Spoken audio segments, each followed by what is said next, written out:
The message arrived at exactly 3:47 Earth Standard Time. It came through every channel at once.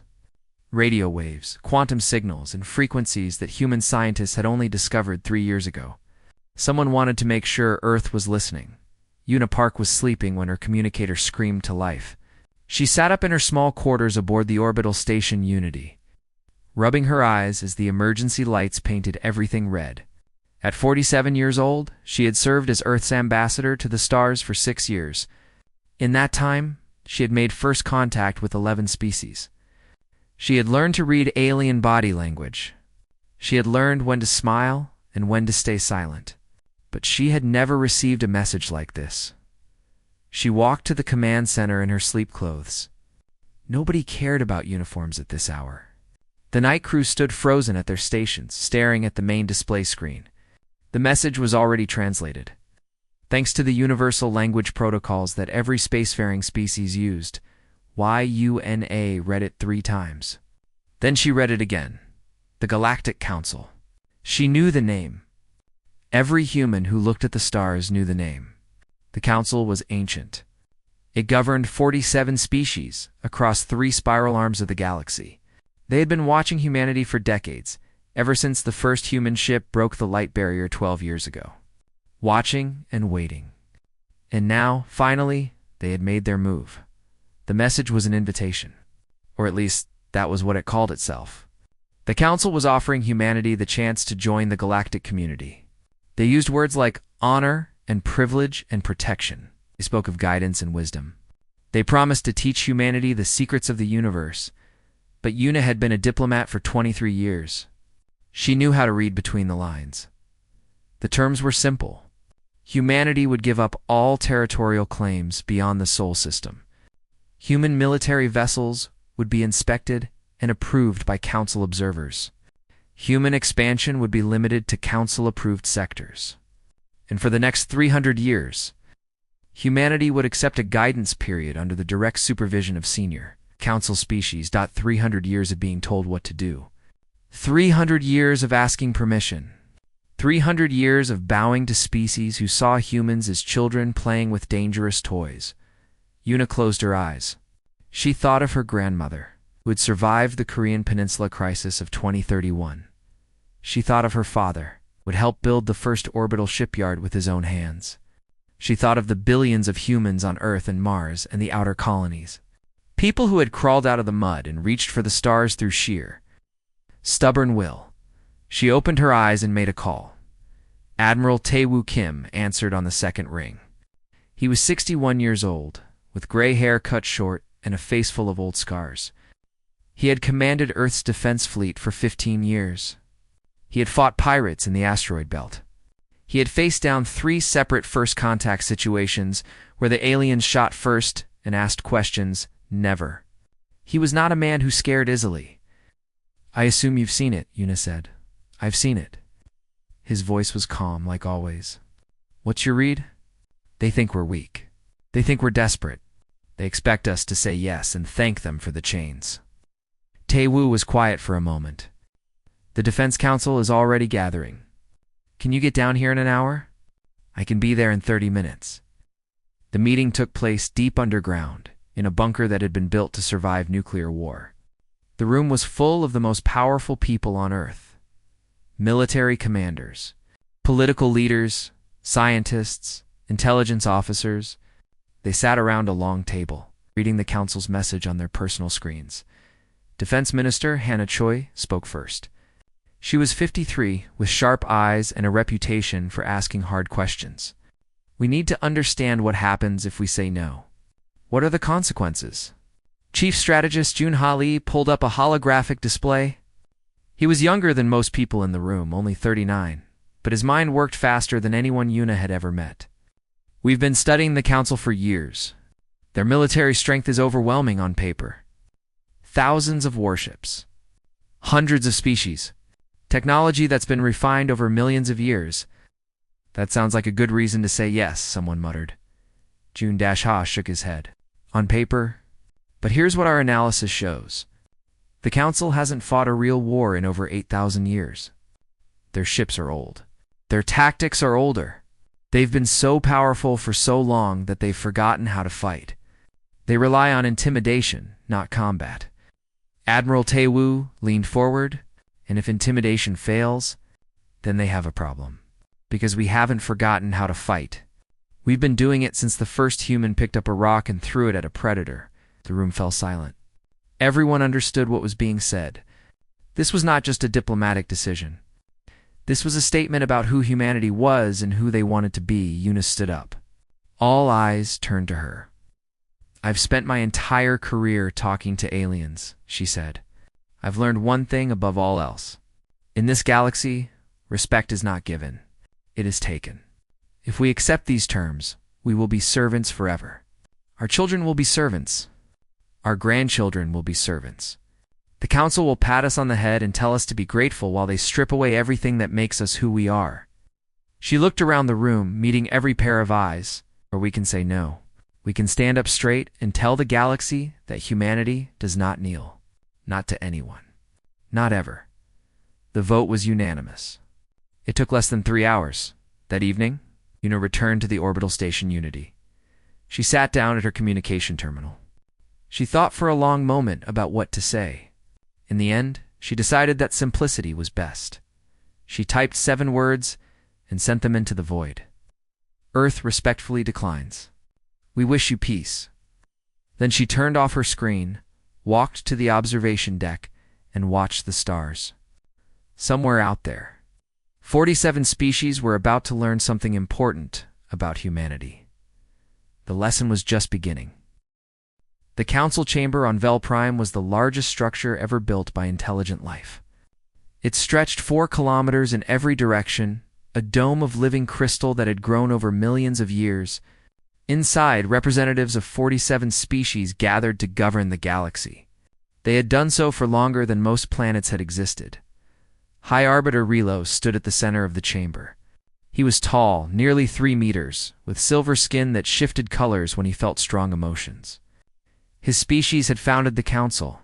They had watched stars die and be born again. They had seen countless civilizations rise and fall. Nothing surprised them anymore. Until today, Relos held the human response in his 4-fingered hand. The translation was perfect. There was no mistake. 7 words that made no sense. Earth respectfully declines. We wish you peace, he read it aloud to the chamber. His voice echoed off the crystal walls.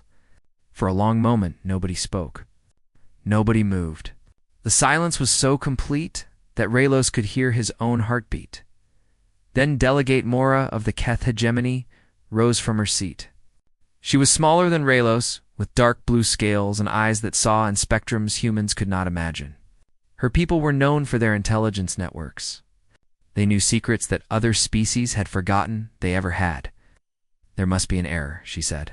Perhaps their translation systems failed. Perhaps they did not understand what was being offered.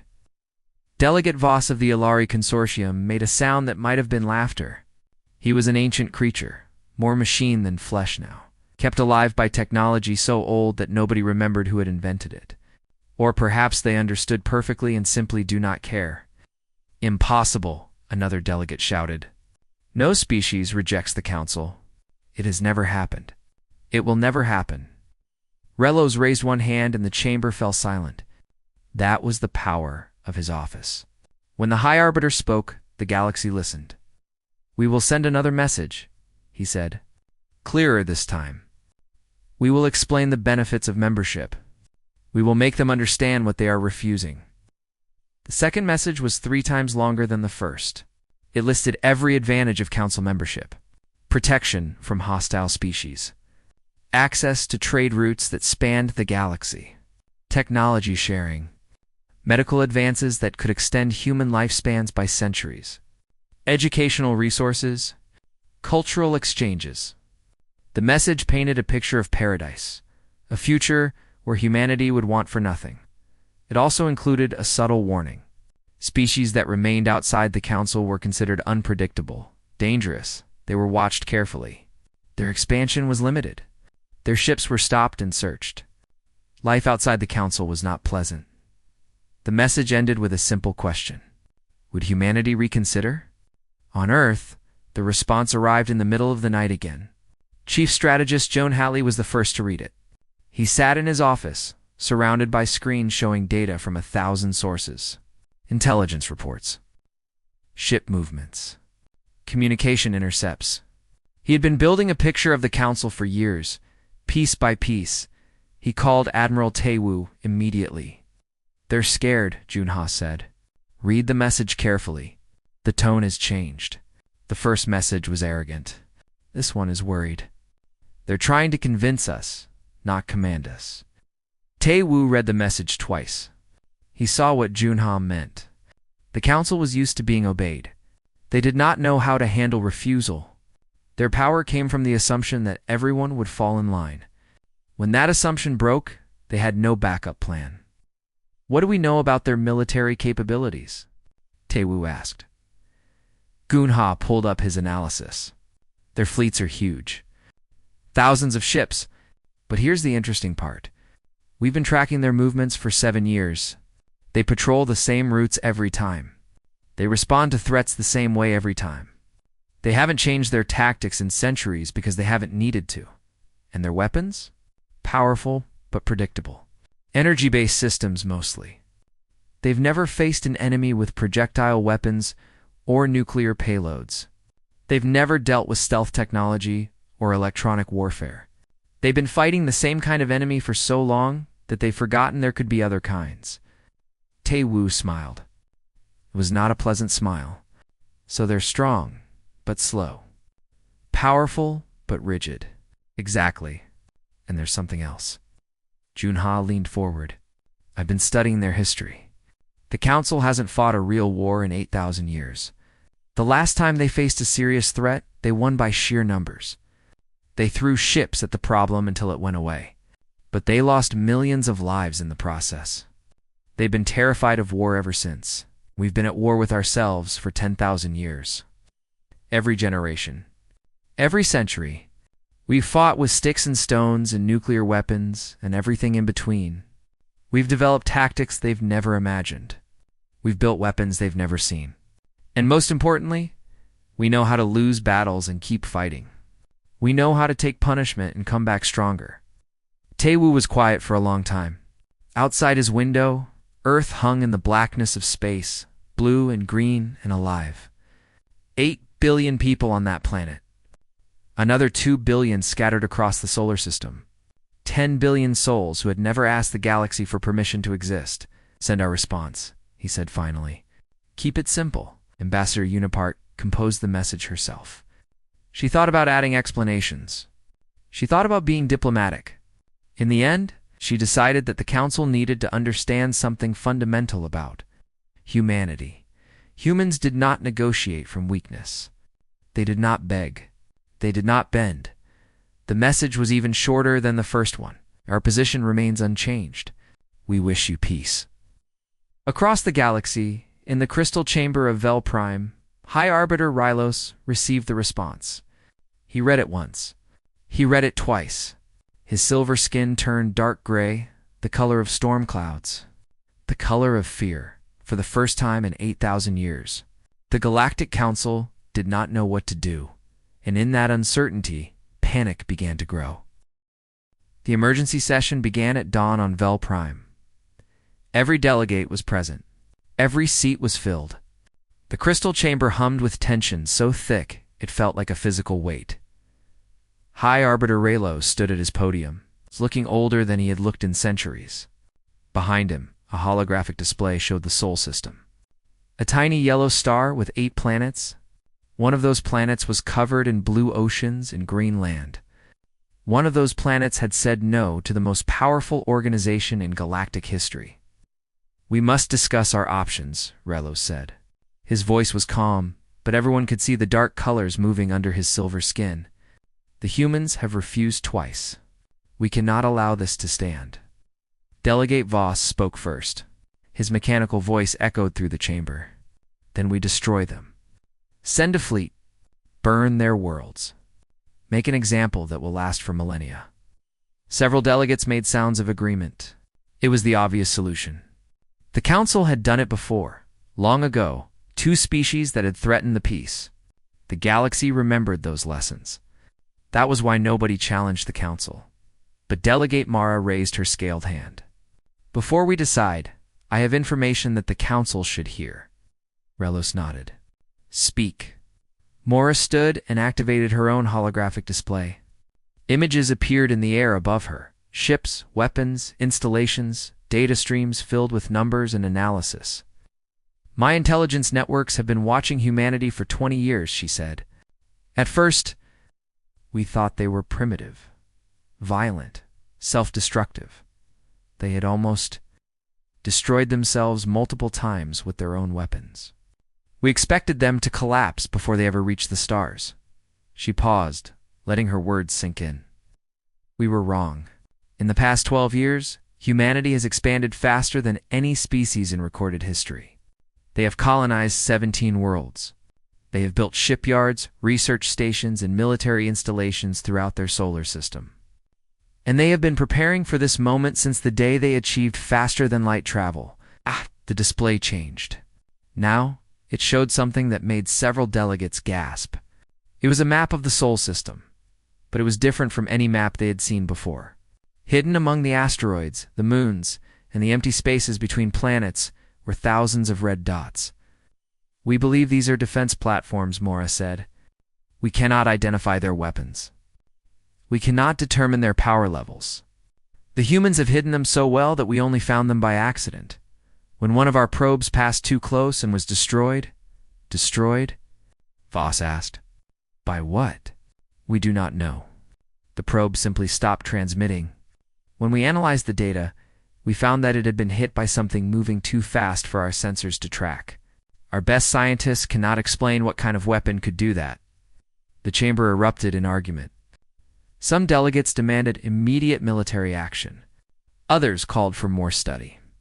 A few suggested that the council should simply ignore humanity and hope they stayed in their corner of the galaxy. Relos raised his hand and silence returned. "We will send a demonstration," he decided. "Not an attack. A reminder of our power. 200 ships will travel to the edge of their system. They will remain outside human territory, but they will be visible. The humans will see our strength and understand what they face." The observation fleet assembled in 3 days. 200 warships, each one ancient and massive, each one carrying enough firepower to crack a planet's crust. They jumped through hyperspace and emerged at the edge of the Sol system. Exactly as ordered.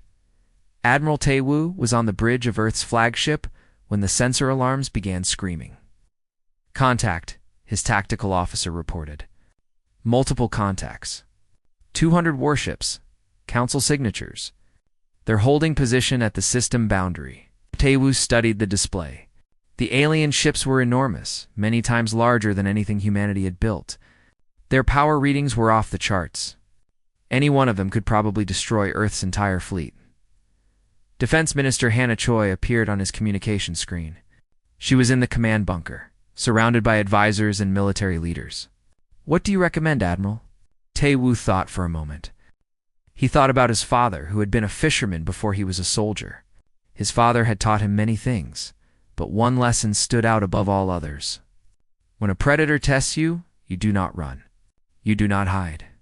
You show your teeth. "Activate the Sentinel grid," Taewoo said. "Full power. Let them see what they're dealing with." The order went out across the solar system. On 12,000 platforms hidden in asteroids, moons, and the darkness between planets, systems that had been sleeping for years suddenly woke up. Reactors came online. Targeting computers began scanning. Weapons that human engineers had spent decades perfecting powered up and aimed at the alien fleet. On the alien fleet observation ships, sensor officers began shouting in alarm. Where there had been empty space moments before, there were now thousands of energy signatures. Weapon systems they could not identify. Power readings that made no sense. The entire solar system had transformed from an undefended garden into a fortress bristling with death. The fleet commander, a veteran of 3 centuries of service, stared at his display in disbelief. His orders were clear. He was supposed to intimidate the humans. He was supposed to remind them of council power. Instead, He found himself looking at the most heavily defended system he had ever seen. He made a decision that would echo through history. All ships, reverse course. Jump to hyperspace. Now. The Council fleet retreated in less than 10 minutes. They did not stop until they were 300 light-years away. On Earth, Admiral Tae-woo watched them go. He felt no satisfaction. He knew this was only the beginning. Send a message to the Council, he told his communications officer. 3 words. We are watching. In the crystal chamber of Vel Prime. High Arbiter Relos received the message along with the sensor data from the observation fleet. He read the report 5 times. He watched the recordings of the Sentinel grid activation over and over again. Then he did something he had not done in 1,000 years. He called for a full investigation of humanity. Everything about them. Their history. Their culture. Their nature. He needed to understand what the Council was truly facing. He was not prepared for what his investigators would find. Tyrex was the greatest scholar the Council had ever produced. He had studied civilizations for 2,000 years. He had written the definitive histories of 100 species. He understood the patterns of intelligent life better than anyone alive. When High Arbiter Raylos asked him to study humanity, he accepted with confidence. How difficult could it be? Humans were young. Their civilization was barely 10,000 years old. They were children compared to the Council's elder races. 3 weeks later, T-Rex stood before the full assembly of the Galactic Council. His hands were shaking. His voice, usually so steady, cracked and wavered as he spoke. Several delegates noticed that he had not slept in days. I have completed my analysis of humanity, T-Rex began. I must warn the Council that what I am about to share is disturbing. Some of it will be difficult to believe. All of it is true. He activated his holographic display. An image of Earth appeared, blue and beautiful against the darkness of space. We begin with their homeworld. Earth is not a garden. It is a death trap. 70% of the surface is covered in water that humans cannot breathe. The remaining land is filled with predators, poisonous plants, extreme temperatures, and natural disasters, earthquakes, volcanic eruptions, hurricanes, floods. The planet is actively trying to kill everything on it at all times. Several delegates shifted uncomfortably.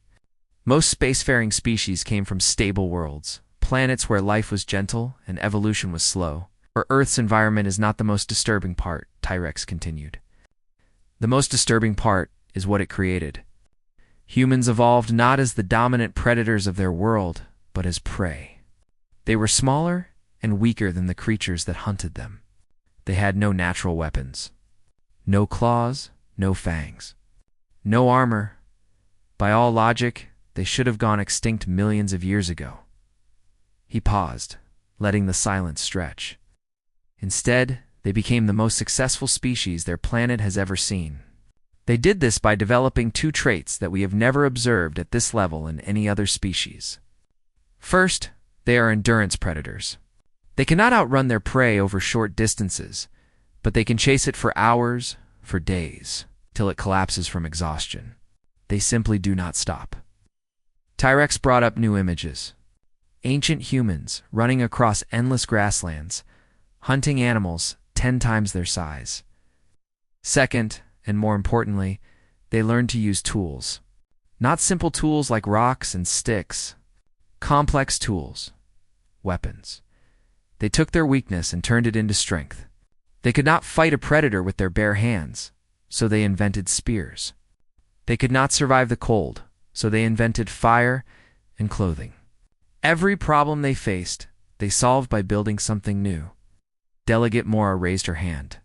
This is impressive, but other species have used tools. What makes humans different? Tyrex's expression grew even more troubled. What makes humans different is what they did with those tools. You see, humans did not just use their creativity against animals in nature. They used it against each other. The display changed. Now it showed images that made several delegates look away. Battles, wars, cities in flames. Mass graves. Weapons of every kind, from primitive blades to nuclear explosions. Human history is a continuous record of violence. They have been at war with themselves since the beginning of their civilization. They have fought over resources, territory, religion, ideology, and sometimes for no reason at all. They have developed weapons specifically designed to kill other humans. They have killed billions of their own kind over the course of their existence. T-Rex brought up more data. Numbers scrolled across the display. In the last century alone, they fought 2 global wars that killed over 100 million people. They developed weapons capable of destroying all life on their planet. They built thousands of these weapons and pointed them at each other. They called this strategy mutually assured destruction. If one side attacked, the other would respond and everyone would die. This was considered an acceptable form of peace. The chamber was completely silent now. Even Delegate Voss, who had called for humanity's destruction, said nothing. But what truly concerns me, T-Rex said, is not their capacity for violence. It is their psychology. Humans are not broken by war. They do not give up when they are losing. They have a concept called fighting to the last man. When their cities are bombed, they rebuild. When their armies are destroyed, they raise new ones. When their leaders are killed, new leaders appear. They have lost battles, lost wars, lost everything, and still they keep fighting. He brought up a final set of images. Soldiers in mud and blood, civilians carrying wounded through ruined streets, children learning to shoot weapons, old men building defenses. They train their children for combat. They celebrate warriors as heroes. They tell stories of battles and honor and sacrifice. Violence is woven into their culture at every level. They do not avoid conflict. They embrace it. They have a saying that defines their approach to existence. That which does not kill me makes me stronger. Delegate Mora spoke, her voice barely above a whisper. What would war with them look like? T-Rex was silent for a long moment. When he finally spoke, his voice was heavy with fear. War with humanity would not be like any war the Council has ever fought. They would not surrender when they were outmatched. They would not negotiate when they were losing. They would adapt. They would improvise. They would find weaknesses we did not know we had. They would target our supply lines, our communication networks, our civilians.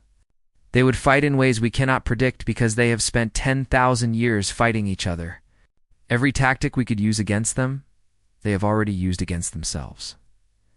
He looked at High Arbiter Raylos. If we go to war with humanity, we might win eventually, but the cost would be beyond anything the Council has ever experienced. We would lose millions of ships, billions of lives. And even then, even if we destroyed their worlds and burned their colonies, some of them would survive. They always survive, and they would remember. And one day, years or centuries from now, they would come for us. T-Rex deactivated his display and stepped back from the podium. That is my analysis. Humanity is not a young species that needs guidance. They are survivors of a brutal world forged by 10,000 years of constant warfare. They do not fear death. They do not fear pain. They do not fear the Council. He met the eyes of every delegate in the chamber. We should fear them. The emergency session lasted for 7 days. Delegates argued until their voices gave out. They screamed at each other across the crystal chamber. They threatened war. They threatened withdrawal from the Council. Some demanded that humanity be destroyed before they grew any stronger. Others insisted that the Council should hide and pretend humans did not exist. High Arbiter Raylos listened to all of it. He said nothing. He watched the chaos unfold around him and thought about the future of the galaxy. On the 3rd day, Delegate Voss proposed a full military assault. 1,000 ships. Every weapon the Council possessed. Strike hard, strike fast, and wipe humanity from existence before they could respond. Delegate Mara stood and quietly reminded him of the Sentinel grid. 12,000 defense platforms with weapons the Council could not identify. How many ships would they lose before they even reached Earth? How many more would die in the battle itself? And what would happen if some humans escaped? What would happen when those survivors came looking for revenge? Voss had no answer. On the 5th day, A group of younger delegates suggested isolation. Build a wall of patrols around the Sol system. Let no human ship pass. Contain them in their own corner of space and wait for them to destroy themselves. As they had nearly done so many times before, Mara pointed out that humanity had gone from there first. Flight to faster-than-light travel in less than 200 years. They had hidden 12,000 weapons platforms without the Council noticing. They were creative, adaptive, and relentless. Containment would not work. Humanity would find a way out. They always found a way. On the 7th day, High Arbiter Raylos finally spoke. "I will go to Earth," he said. "Alone." The chamber exploded in protest. It was too dangerous. It was beneath his dignity. It was madness. The humans might kill him. They might take him hostage. They might do things that nobody wanted to imagine. Relos raised his hand and the chamber fell silent. "We have tried intimidation. It failed. We have tried threats. They failed. We have studied humanity and learned that they are unlike any species we have ever encountered. They do not respond to the tools we have always used, so we must try something new." He looked around the chamber, meeting the eyes of delegates who had served under him for centuries. "I will go to Earth and speak to them directly. I will listen to what they want, and I will decide if there is a path forward that does not end in war." His shuttle arrived at Earth's orbital station 3 days later. It was small and unarmed, just as he had promised. Admiral Tae-woo had agreed to the meeting, but he had made no promises about what would happen afterward. Raylos stepped off his shuttle into a world he had never expected to see. The station was clean and efficient, built with a practical beauty that surprised him. Human officers in sharp uniforms lined the corridor, watching him with curious eyes. None of them looked afraid. Ambassador Unipark waited at the end of the corridor. She was smaller than he had expected. All humans were small, but she seemed particularly fragile, a creature that should have been easy to break. Yet she stood straight and calm, meeting his gaze without flinching. "Hi, Arbiter," she said. "Welcome to humanity." They walked together to a conference room. Admiral Tae-woo was already there, along with Defense Minister Hannah Choi and Chief Strategist Jun-ha Lee, for humans against the leader of the galaxy. They should have been terrified. They looked like they were attending a business meeting. Relo sat across from them and studied their faces. He had been reading alien species for thousands of years. He knew how to see fear, anger, ambition, and deception. He saw none of those things in these humans. He saw only patience and quiet confidence. "I have come to understand," he said finally. "Your species confuses us. You rejected our offer of protection. You revealed weapons we did not know you possessed. You showed no fear when our fleet appeared. Why? What do you want?" Yuna leaned forward slightly. "We want what every species wants. The chance to live on our own terms, to make our own choices, to succeed or fail by our own efforts. You could have had safety, security. Our protection would have guaranteed your survival. Your protection would have made us pets." There was no anger in her voice. Just simple truth. We would have been safe, but we would not have been free. We did not claw our way out of the mud, survive ice ages and plagues and wars, build ships that touch the stars just to become someone else's responsibility. Raylos thought about this for a long moment. "And if we had attacked? If we had sent our fleets to destroy you?" Admiral Tae-woo answered. "Then we would have fought. We would have lost ships and soldiers and colonies. We would have suffered. But we would have made you suffer too. And we would have kept fighting until one of us was gone. We would have risked extinction rather than accept our terms. We would have risked extinction rather than accept slavery. There is no survival worth having if you must give up who you are to achieve it." Relo sat back in his chair. He was very old. He had seen civilizations rise and fall. He had watched species burn themselves to ash and others fade into quiet oblivion. He had thought he understood all the ways intelligent life could be. He had been wrong. "What do you want?" he asked again. "Not what you reject. What do you actually want from the Council?" Yuna smiled. It was the first time he had seen a human smile. It changed her whole face, made her seem younger and warmer and somehow more dangerous at the same time. We want partnership, she said. Real partnership, not supervision, not guidance. Two equals sitting at the same table, making decisions together. We have things to offer. Our creativity, our adaptability, our willingness to fight when fighting is needed. In return, we want respect. We want a voice. We want the chance to prove what we can become. Relos thought about the report Tyrex had given. 10,000 years of war, weapons that could destroy worlds. A species that never stopped, never surrendered, never gave up. And underneath all of that violence, all of that danger, he saw something else. He saw potential. I will bring your proposal to the council, he said. I cannot promise they will accept. We're not asking for promises, Tewu said. We're asking for a chance. 3 weeks later, the Galactic Council voted. The debate was fierce. Many delegates still wanted war or isolation. But Relo spoke for humanity. He told the council what he had seen in that conference room. Not a threat, not a danger. Just for small creatures who refused to be afraid. The vote was close. Closer than any vote in council history. But in the end, humanity was admitted as a full member with all the rights and responsibilities that entailed. Ambassador Una Park took her seat in the Crystal Chamber of Vel. Prime, 6 months later. She was the first human to ever stand in that ancient hall. Delegates from 47 species watched her with a mixture of curiosity, fear, and something that might have been respect. She looked around the chamber and smiled. Humanity is honored to join the Galactic Council, she said. We look forward to working together. We look forward to learning from you.